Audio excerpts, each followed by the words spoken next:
Hey, what's up everyone, this is DNS, and today we're gonna watch a couple games that MaxPax's played yesterday against Beyond in the Monday Night Weekly, and we get the chance to actually watch MaxPax's point of view. So it's gonna be quite amazing, and these games are gonna be very interesting if you want to learn how to play PvT. Of course, this is some pretty high level games, of course, but we'll get into it. So yeah, MaxPax is just opening up with a gateway. First, I'm just gonna speed up the beginning a little bit because it's not as interesting. Of course, it's just gonna scout right about now. The probe arrives to the Terran base. What does he see? Okay, gate Rags on time. There's a bit of spikes on his stream, as we can see. He's not even checking whether there's a single gas of the two gases of night. Doesn't really care about it. Just goes straight for his Nexus. Then core 20, of course. It doesn't even bother to check if there's two gas or not. Doesn't really care. Doesn't change much of what he wants to do. Second gas, messing things up a little bit. There goes the CC. He's just gonna shoot the SCV once. So if you shoot the SCV once with your probe, then an Adept or an Oracle will kill the SCV in 2 shots instead of 3. So you should always try to shoot it once. Then the Terran can repair that SCV, but it takes a bit more effort. You need to pull an SCV down also, which is a bit annoying for the Terran player. So we're gonna go Stalker first. Of course, very interesting to go Stalker first simply because when you go Nexus before core, your gateway unit will be delayed because the core is slightly behind, right? But a Stalker builds 3 seconds faster than an Adept. So it makes total sense. You can see MaxPax doing some optimized micro on his workers. You can actually do a shift click and then right click on the minerals, and the probes will just mine like slightly faster. And if you keep repeating that over and over again, you'll get, I don't know, maybe 10 or 15 more minerals after a while. Not that much, but you know, it helps. It makes a tiny difference at the high level. So no reason not to do it if you have the APM to do so. So MaxPax decides to boost the sentry right away, so he knows what is up against. Of course, the second gateway should always be on time so that when warp gate finishes, the gate is ready to warp in. You don't want to delay the second gate. So he's doing a little bit of a optimized micro on the geysers too, actually. Okay, what do we see? Gotta be super careful not to lose the hallucinated Phoenix. Okay, 3 racks. Very interesting to play this build. It's not as popular. Triple CC build. Yeah, I was like, these racks are a bit late for 3 racks. This is because it's a triple CC build. So let's see how MaxPax decides to respond to it. Looks like he just wants to expand. So when you play against a 3 CC build, you know there's no starport, so you don't care about drops. You know there's not going to be a siege tank push or anything like that. And you know that Stimpack and so on will be delayed. So you've got plenty of time to keep on expanding and play greedy. This is exactly what MaxPax decides to do. He's just gonna take a third base as fast as he can, delay the robo, delay the geysers, and just get a nice economy very rapidly. So let's see what he does next, because I want to know if he goes into Storm, into Colossus and so on. Doesn't look too much that he's going to go into Colossus because, well, we still don't have a robo just yet. I would expect the Forge to go down anytime soon also. There goes the robo. So he's gonna go across the map with 4 Stalkers. 4 Stalkers will one-shot a Marine that doesn't have shields. As you can see, it's just one-shotting the Marines. Now he doesn't have high ground vision, so he needs to wait for Blink to finish. 2 extra gates to have some production for the upcoming push. There goes the Forge. So yeah, not enough energy on the sentry. Maybe he's gonna boost it to get some high ground vision because this hallucinated Phoenix is just about to be dead. There it is. Gonna maybe snipe an extra Marine or 2. Very well done. Actually keeps on warping in Stalkers, interestingly enough. There you go. Now that you have Blink, you probably can poke the ramp and Blink back, I think. Even without vision, but he's probably gonna wait for the hallucinated Phoenix to arrive. Might as well wait for it. And there it is. Gonna pick up a Marine and a second Marine. Oh, nice target fire by Beyond. So, you know, not much interaction has happened. He's already killed a couple Marines, so it really helps. You know, Marines, of course, are very fragile, very flimsy, but they deal a lot of damage. So if you can just pick up 4 or 5 of them, it's gonna make the next push of the Terran much weaker. So MaxPax, of course, very mechanically gifted, so he's doing a great job at that. You always keep the sentry at home so it doesn't die. 8 gates is what it is. And yeah, it goes into Robo Bay afterwards, so we can actually get some splash damage. And he made a Warp Prism, so now this Warp Prism is gonna act as a counterattack mechanism. Okay, one more Marine dies and one Marauder, so that's -3 supply. Whenever the Terran steams, you really want to go away, right? As MaxPax does. Loses Stalker, but snipes a couple Marines again. And you want to expand aggressively. See, at 6 minutes, the next expand goes down. You really need to expand aggressively in this matchup. Ideally, you would like to be maybe a base up compared to a Terran. And of course, the APM speaks for itself. MaxPax getting as much value as possible with his units. This is the power of the Blink Stalker. This is why Blink Stalkers are pretty bad at low level, because you're just gonna lose them and not get too much value. This is why they're so powerful at top level, because you're not gonna lose them and kill a lot of stuff with them. Maybe gonna kill another Marauder. There you go. Another Marauder goes down. And now MaxPax is gonna attack every location at once, probably. Now this look at this. This is very smart. The units have been pulled away by the Stalkers at the front, and the Warp Prism shows up in the opposite direction and try to kill some stuff. And now this is very hard to deal with, as Bjorn needs to defend the front and needs to defend the main as well. This is very hard to deal with. Good micro by MaxPax once again, using Guardian Shield, makes a very big difference. Remain super active. Could even see a Dark Shrine, because there doesn't seem to be too many turrets over here. I would even make a Dark Shrine myself. We keep on putting some pressure, man. This is like, the multitasking of MaxPax is actually insane. Just literally everywhere at once, controlling his units extremely well, picking up the Marauder. I mean, this must be hell to play against him, honestly, as Terran. I would fucking be mad. Oh my god, this was such a clinical game at MaxPax. Jesus, like, this game was so perfect, actually. Unbelievable. If you want to take your StarCraft to the next level, I've created a coaching site on which you could join my Discord, book a session with me, and soon I will be adding tutorials and guides. So make sure you check out my coaching site. The link is in the description. Alright, let's go into game number 2 after a pristine game 1 by MaxPax. Really a textbook PvT, super like unbelievably well executed when it comes to mechanics, strategic. I mean, everything was, I mean, not perfect, but honestly close to it. So let's see what game 2 has to offer. I would highly doubt that Bjorn is gonna play another 3cc opener, considering what just happened, because there was like absolute destruction. So this is the little trick I was talking about. Like, MaxPax, see, is selecting his probes and then shift clicking right before the patch and then right clicking on it. So the probe, instead of going like this, is gonna go and zoop, like accelerate at the very last moment. And if you do it over and over and over again,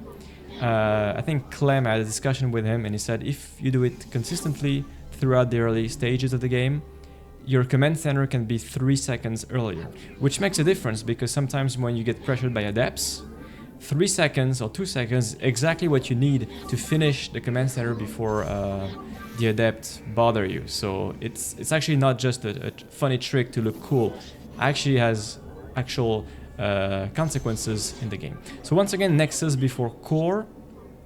So we're not gonna really pressure. You only pressure when you go core first, because with Nexus first, the unit comes later, and the Reaper generally has time to cross the map and bother you a little bit.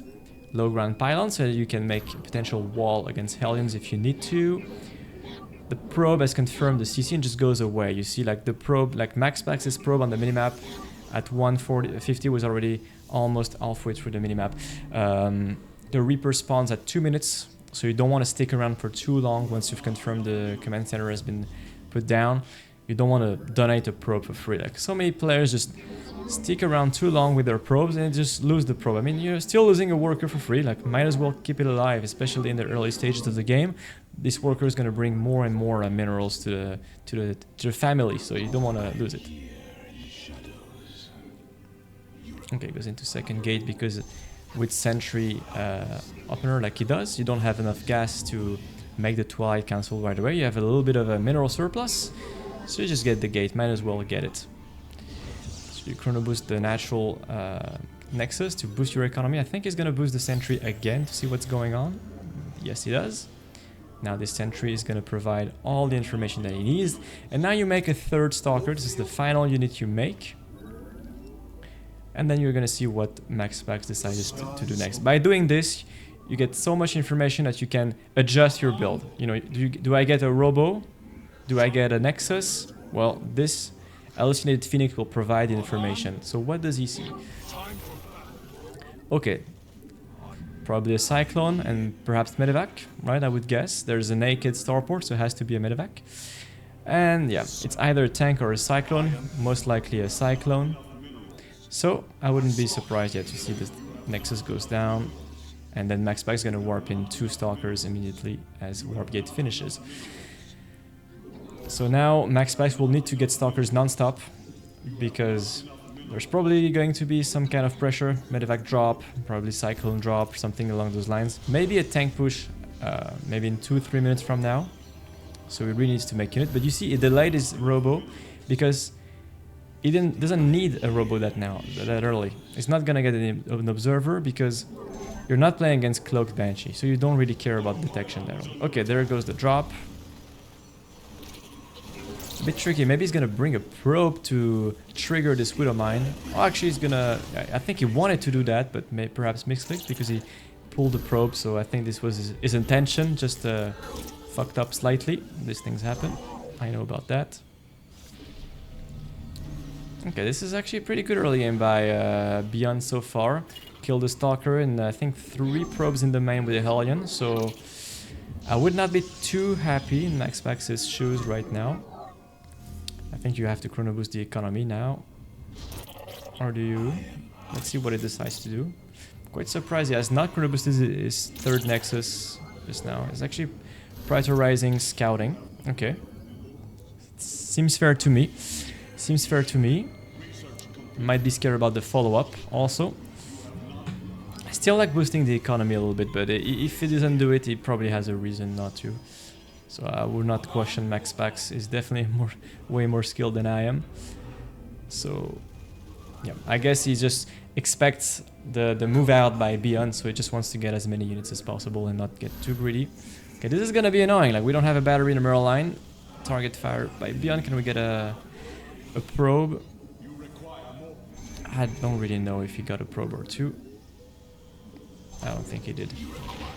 So yeah, now if you want to defend this kind of push by Beyond, you need to kite as much as possible. Many players make the mistake to just stay at home with the Blink Stalkers, and then the Terran arrives to their base and just sieges up to their face, and then they're in big trouble. No, you want to stay in front of the Terran base so that you can actually kite some units, force a stim, kill a Marine or 2, and delay the attack ultimately. So another Stalker got picked off on top of 2 extra probes by the Raven. So far this early game is going very well for Beyond.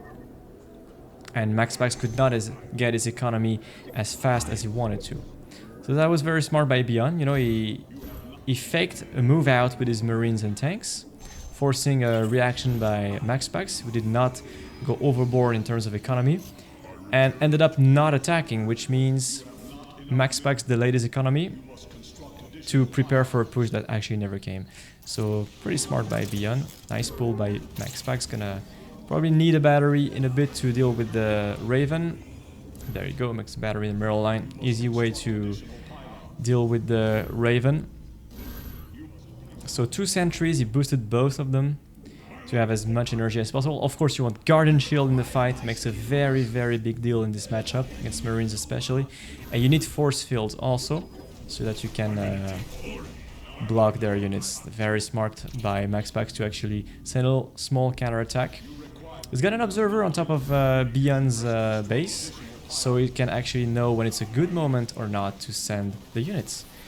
Good force fields by MaxPax. There's a little drop in the main also. Gotta be careful to stay within the range of the battery also. Gotta be super careful about that, but it's blinking everywhere. So now as Protoss, you need to utilize hold position. Oh, yeah, it needs to be in range of the battery. Yeah, you need to use hold position at the front with your main army so that your units don't get dragged by the tanks, you know. Or if a Marine shoots and you're not in hold position, all your units are going to stupidly follow the Terran army and you get blasted. So make sure you press that hold position button. And you see we're at 8 minutes into the game and we still don't have a 4th on the way. So yeah, MaxPax probably not liking his position too much if I had to guess. Bjorn is doing a very good job dropping and harassing his opponents, not overcommitting, getting value here and there. Oh, maybe you could use a stalker. Yeah, so we don't lose anything. There you go. Beautifully done. So you see the previous game, MaxPax's fourth started at roughly 6 minutes. Now we're at 8:25 and we're starting this base. So we're like 2.5 minutes late compared to the previous game. Oh, for the last game was a triple CC build, so of course the expansions are going to be faster in general, but still you get the idea. And in this matchup you really want to be ahead economically, especially if you play a gateway heavy style, because the units don't trade that well. If you go into Storm, then fine, but in this case you still want to have like a good economical lead. So yeah, now we don't really have Vikings on the side of Beyond, and we have 2 Colossus on the side of MaxPax. So you want to utilize your Colossus as much as possible before the Vikings are actually online. You can get a lot of value with the Colossus because of their range, but you don't want to overcome it. You see MaxPax attacking 2 locations at once, trying to send a couple Zealots at the third, defending in the main beautifully also. The Marines actually got rid of a lot of gateway units, so I think this drop paid for itself. And once you've established your fourth, you need to go into extra upgrades. So MaxPax just added a second forge. I wouldn't be surprised to see a Dark Shrine go down in the next future. Actually, it goes into Storm. He's got 4 geysers now. I think he's gonna add maybe a couple more, maybe 1 more geyser. I wouldn't be surprised if he does. But let's see. Okay, he's gonna maybe take an extra Nexus. Okay, he's gonna get the sensor tower. Not sure if he did. Okay, Bjorn is working on double upgrades himself. And once again, MaxPax trying to attack every location as he can. Can this Prism, yeah, finish? Yeah, good target fire on the tank. Want to get rid of the tanks that are pretty annoying. Not the greatest unit at this point, but still pretty annoying to deal with, especially if they target your Colossus. And you see what MaxPax does? He just trades his Zealots that he doesn't really care about and try to get some value, but here definitely overextended a little bit. Overstayed is welcome. If he had maybe an extra sentry, perhaps he could have force-fielded this little choke and run away. But this was extremely costly for MaxPax, and now he needs units immediately, and he cannot realistically go into Storm. So because he's got units literally knocking at his doorstep, so he needs units right now. Very well done by MaxPax, boosting the sentry to double force field this ramp, but I don't even know if we've got enough doing the caster thingy right now. Does he have enough? The bio is pretty low, and there goes the medevacs. Here comes the medevacs. I mean, yeah, this is looking very grim for MaxPax. Definitely overextended on the last move out, and I think his gateways, like maybe he should have added 2 extra gates earlier, because now he's got 8 gates, and you can see he's struggling to spend his money. And he has less income at this point than he would have had normally, because of course his fourth just got taken off. So yeah, maybe we needed like 2 extra gates slightly faster to increase the production. So now MaxPax is going to go into Storm. If he wants to have a chance to come back into this game, he needs some kind of mechanism, because right now the economy is pretty much equal. I mean, I would even argue that Beyond is ahead, because 3 saturated bases of Terran is better than 3 Protoss saturated bases because of mules. Doesn't mean that you're spamming 3 mules all the time, but even 1 mule is enough to be ahead economically. And once you get Ghost and 2-2 and so on, the Terran army becomes very good at trading. So Storm is definitely the right option right now for MaxPax as a comeback mechanism, especially because he already had the Templar archive. So, and then the economy lines up pretty well. Yeah, you put all your minerals into Zealots, and then the rest of your economy, gas in that case, will go into High Templars, and it will line up pretty well. Yeah, so MaxPax is trying to re-establish if fourth, and he's got another base at the north, but yeah, it's, of course he's working on pretty low eco. So now that he's got Storm, maybe he's got a small window before Ghosts are out. Let's see. Nice. Oh, great move by both players. That's a smart counterattack by Beyond. These splits are very hard to deal with, especially when your economy is lower than usual. Little counterattack. This is what MaxPax does very well, is that it always keeps on the pressure, always keeps on dropping or running some Zelds on the side, very powerful, of course. Zelds don't really need to be microed individually, so they will always deal some damage and keep the Terran player honest. But yeah, right now as MaxPax, I think you want to corner this little bio over here.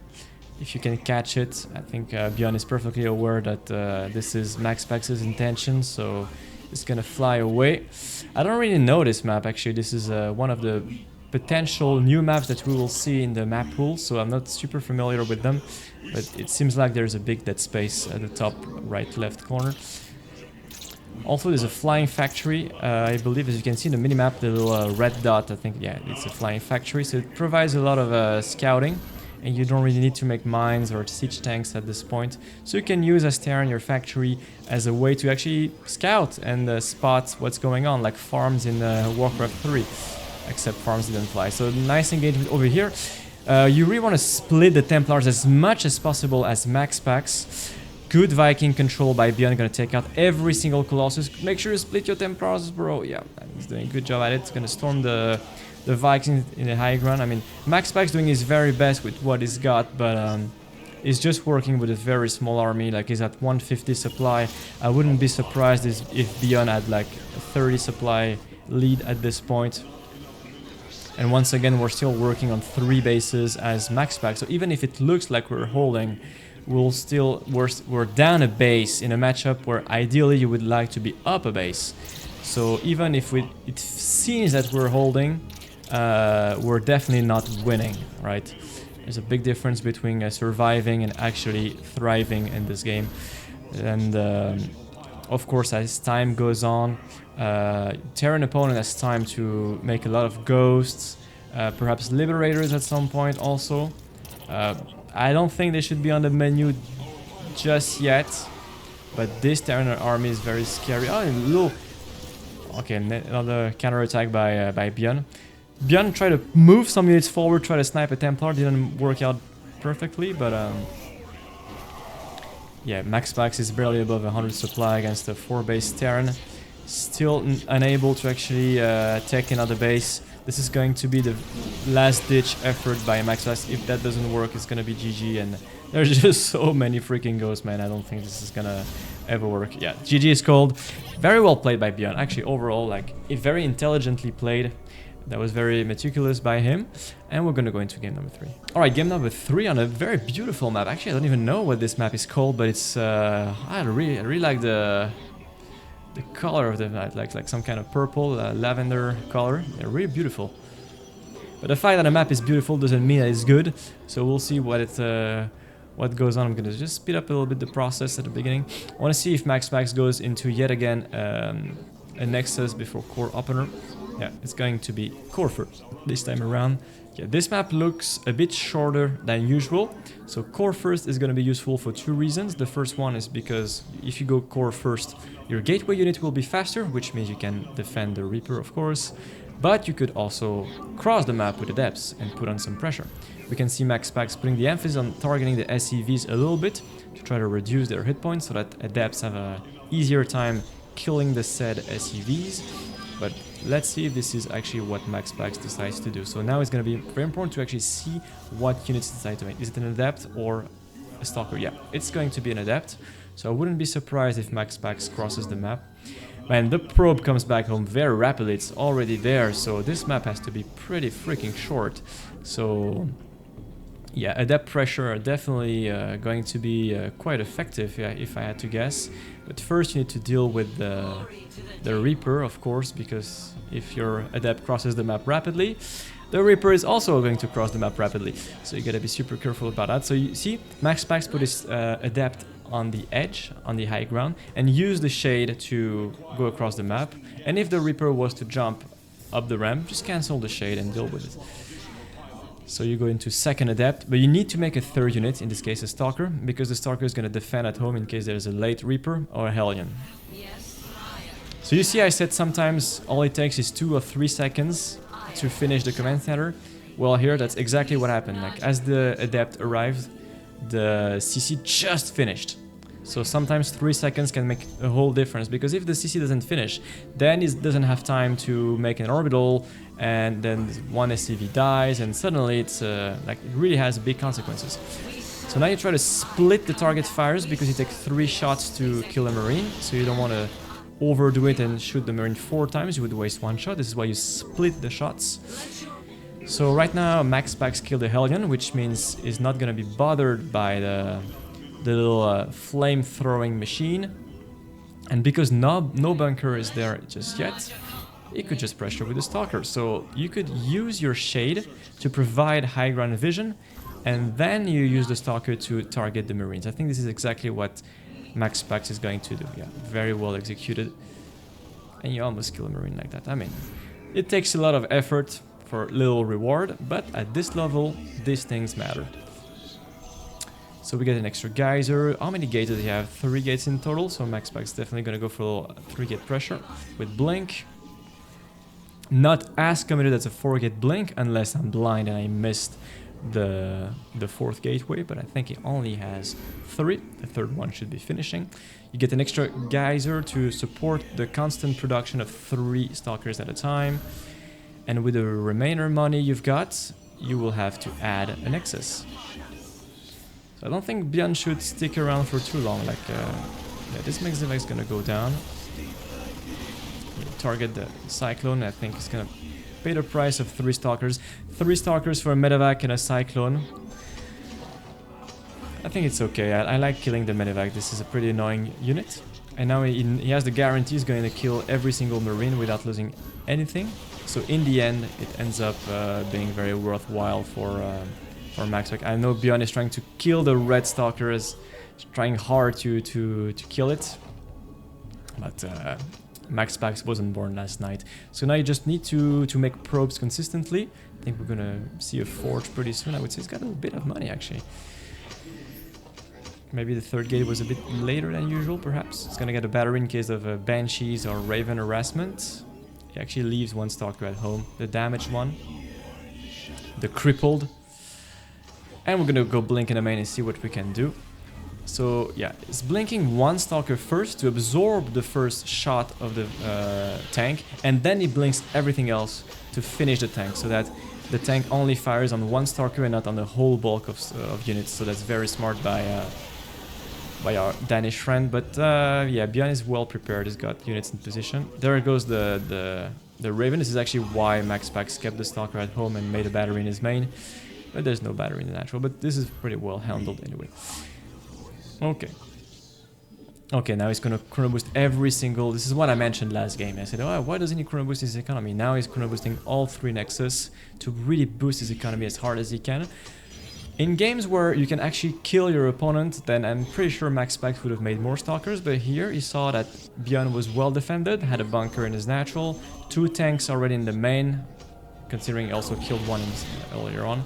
So doesn't decide to commit stupidly and take the risk to throw the game, because he knows he's not going to get much done. Just chrono boost probes, going to Storm most likely. Alright, he made a Templar Archive, and just keep expanding. You really want to expand as fast as possible in this matchup. Try to be ahead. People are too shy. I see when I coach a lot of players, they're too shy when it comes to expanding in this matchup. They're afraid to get destroyed by a move out, but that's the critical mistake. Like, if you are too shy when it comes to making bases, you're gonna be broke. You will not have enough economy, and even if you do survive early on, you will have big trouble later on in the game, because you will just not have the economy to support a big army, right? So make sure you actually take the bases aggressively in this matchup, right? It's just 400 minerals after all. So of course 2 Raven, two auto turrets ignore a battery. So you gotta pull probes away.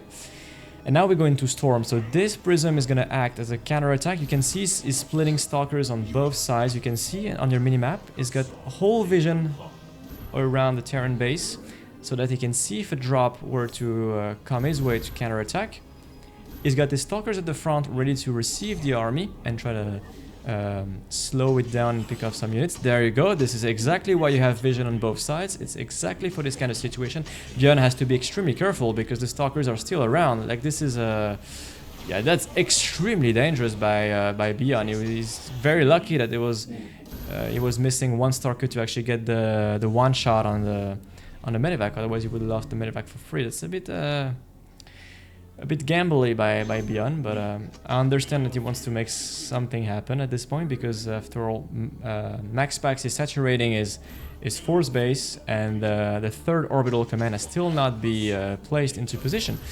So I think MaxPax, now that he has all the tools that he needs, Storm is finished, he's got a big ball of units, is going to try and utilize Storm before Ghost arrives. So let's see if we can get some damage done. If the mines are stacked on one point, you could kill them before they actually unburrow. I mean, no, if they unburrow, they will survive, but you get my point.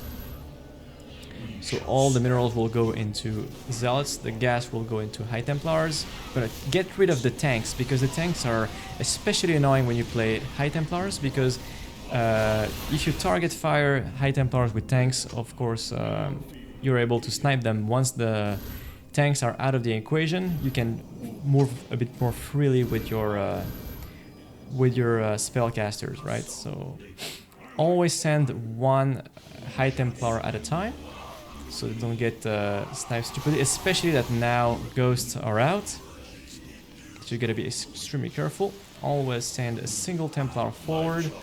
Try to snipe, feedback the Ghost if you can, or storm the bio if you have the opportunity to do so.